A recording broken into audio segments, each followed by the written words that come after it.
CTV's Murray Oliver is joining us now from Winnipeg. Murray has been following this story since it broke. Murray, take us back to the beginning. How did you first hear about this, and what was happening in those first few moments?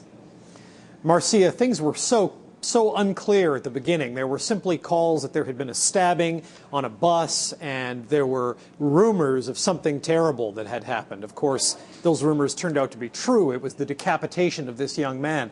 A number of reporters rushed out to the scene. The RCMP kept us at a distance, and we could see the SWAT teams surrounding the bus and doing their work, attempting to negotiate with someone on the bus. I mean, we had no clue what was happening.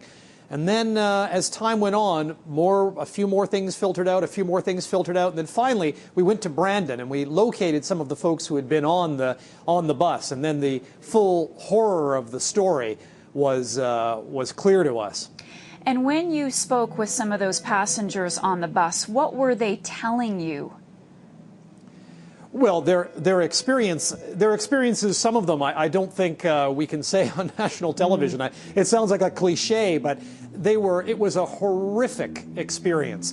Nobody knew what was happening. At first they thought there was a fight, and so they turned around. A couple of people turned around to try to break up what they thought was a simple, maybe a drunken brawl between a couple of friends. And of course they saw the spectacle of a very large man in sunglasses with this enormous knife stabbing a much younger man in the neck. There was panic. They ran to the front of the bus. The bus driver, who deserves the Medal of Honor for bus drivers, kept his cool, pulled the bus over. It could have easily rolled over and killed everybody, but he pulled it over onto the gravel shoulder. People got composed and decided to go back to the rear of the bus and try to see if they could save the young man being saved. And of course, that's when the unthinkable happened, and the fellow just detached the head entirely, took the knife, and started approaching more people, and they fled off the bus. The man tried to escape. The driver, who had also gone off the bus, made sure that the bus was immobilized so that he couldn't escape.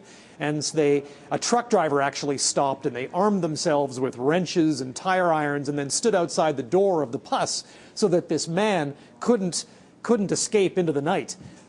It was a scene of absolute panic, the way people describe it, and real horror. Remember, they're all alone out on the prairie highway. It's a dark night. There's no help.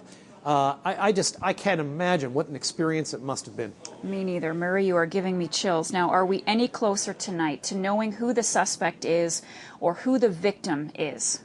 No, we're not, Marcia. We don't know anything more. I think it's fair to ask whether the RCMP know themselves. At the RCMP press conference held earlier this afternoon, they indicated that they had not yet interviewed the man who was arrested at the scene and is believed to have committed the murders. Now, he's been in custody for over 12 hours, which suggests that he is not in a lucid condition to be spoken to in a sensible, rational manner.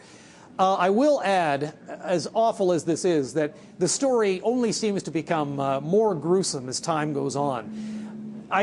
We now have some word from people who are actually at the scene, very reliable sources, that while the killer was on the bus alone with the body and police had surrounded the bus, there may have been some small acts of cannibalism against the body. That, of course, hasn't been confirmed by police, and for that matter, not very much is being confirmed by the police, but neither is it being denied. All right. One other thing, Murray, can you tell us about where that bus is now? Is it still on the highway, or has it been brought in for an investigation?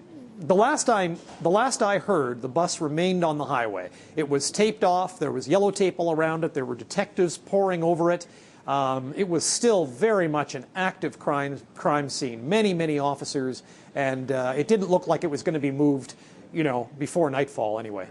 CTV's Murray Oliver. Murray, try to get some rest. I know you've been working this for about 26 hours now. We appreciate your reporting. Thanks, Marcia. Thank you. Bye-bye now.